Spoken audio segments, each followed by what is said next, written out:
The practice of tipping a waiter or waitress was originally a European idea, and it began to find its way across the ocean in the mid-1850s, and Americans didn't like it. In fact, there were city governments and states that were outlawing tipping.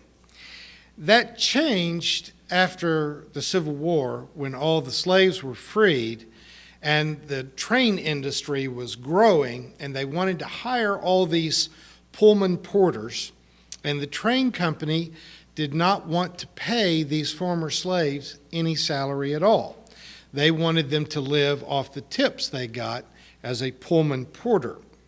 So from 1865 to 2016, the salary for service workers in the food industry has risen all the way from $0 to $2.13 as the federal minimum. In Missouri, we will not tolerate that kind of abuse, and so tipped workers can be hired for $3.82 an hour. No sense taking advantage of folks, is there?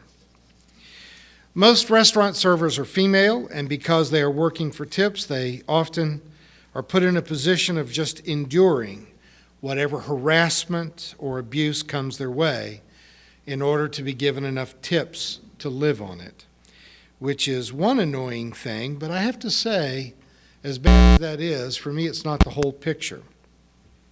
The restaurant closest to my home is owned by the billionaire O'Reilly family, and I am expected to pay their labor costs by tipping the staff who are busting their butts making more money for the O'Reillys.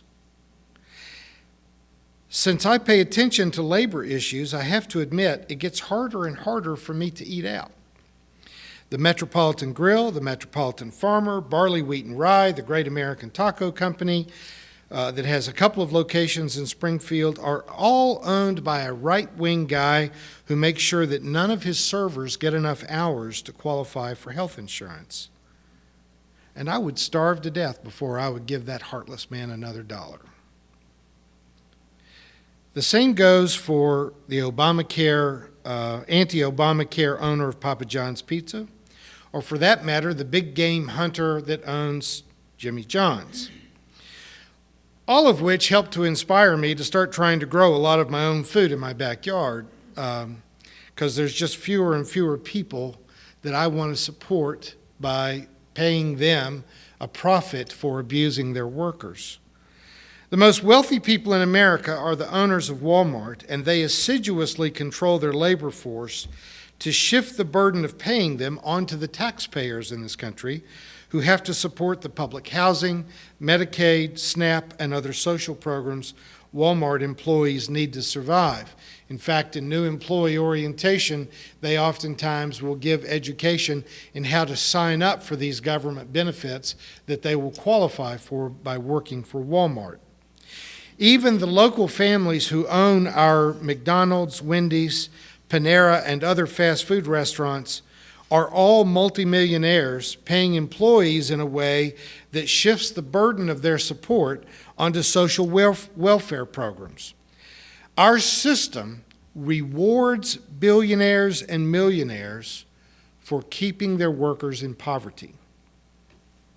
Many of these people absolutely cannot see that they would be better citizens. They would be better people. Or if they're religious, they would be better Jews, Christians, Muslims, Buddhists, or Hindus if they would temper their desire for profits with some desire to create better paying jobs for their employees. What I find mystifying is that it's been demonstrated for the past decade, study done through Harvard's business school, that the employment model used by Costco that pays higher salaries, has better health care benefits and retirement programs for their workers, that they are basically in head-to-head competition with Sam's, and they make more profit than Sam's does, their chief rival.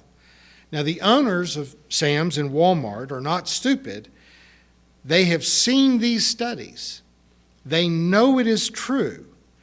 But somehow they've reached a point where they would actually rather make a little less money if it allows them to abuse their millions of employees a little bit more. Am I stretching too far to say that they take some personal gratification by making millions of employees more miserable, forcing them to live in poverty, to keep them dependent on food stamps and public housing. There are people who will not do the right thing until they are forced to do the right thing. We did not just morally grow our way out of slavery or indentured servanthood or child labor. We legislated them out of existence because there are things a society will not do on its own just because it's right. Labor Day in America has a bit of a dubious beginning and a very checkered past. Grover Cleveland signed the federal holiday into law just days after striking Pullman workers had been forced back to work for lower wages at the point of guns held by American soldiers. We literally deployed the military to force people to go to work for less money than they had been being paid. Labor Day was not so much to honor the social contributions of labor unions as it was a concession to prevent a violent response to the way that the Pullman strike was ended. The myth that we are all spoon-fed in public schools during our youth was that European settlers came to these shores to escape the crushing feudalism of monarchy and the religious oppression that the working class had suffered in England and Europe. But before the first century of this American experiment had ended, it looked like the shoe was on the other foot. There was more religious freedom, less of a class society, and more general welfare in Europe, and they had all managed to end the institution of slavery without a war. We want to say that we are the greatest nation on earth. We say that we cherish liberty and freedom. And certainly we all applaud those values. And I wish with all my heart that they were actually a part of the American experience for everyone. But you do not have liberty or freedom when employers are allowed to employ millions of Americans for wages that rob them of their liberty and their freedom. Unless you mean by liberty and freedom is that you are free to be homeless if you wish, you have the liberty to starve to death if you choose to do so, but you don't have liberty and freedom to live like a human being with dignity by working for what we call a minimum wage. It would be different if we were facing real scarcity in the 21st century, if we simply couldn't grow enough food, build enough houses, or hire enough doctors and nurses to care for our needs. But the problem is not scarcity of resources. The problem is a scarcity of morality. And for that poverty of character, there is no further excuse.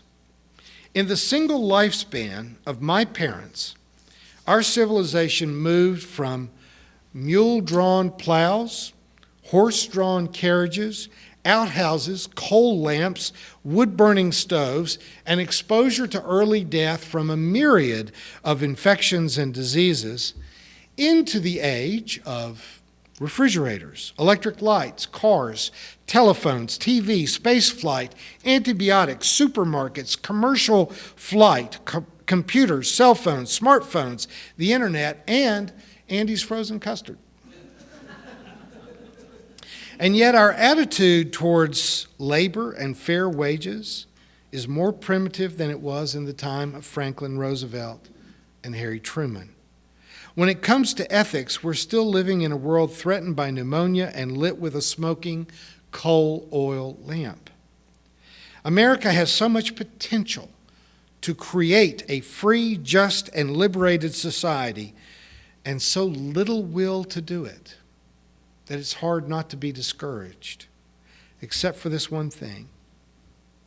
I still have faith that the modern world is just waiting to be born. The potential is there. It is as if you can feel the birth pangs in the Arab Spring, in the Occupy Wall Street movement, in the Bernie Revolution, and to some degree, even in the Brexit vote, in our Native American brothers and sisters standing up against an environmentally stupid pipeline, and an African American football player who sits down when his masters tell him to stand up. To quote a famous Monty Python skit, "Not really dead yet." In fact, the real modern world is just now waiting to be born. You've been watching a progressive Christian video from the Community Christian Church of Springfield, Missouri. We encourage our viewers to donate to our efforts in feeding the homeless and hungry of our community. Write to us at reverenddray@aol.com for more information.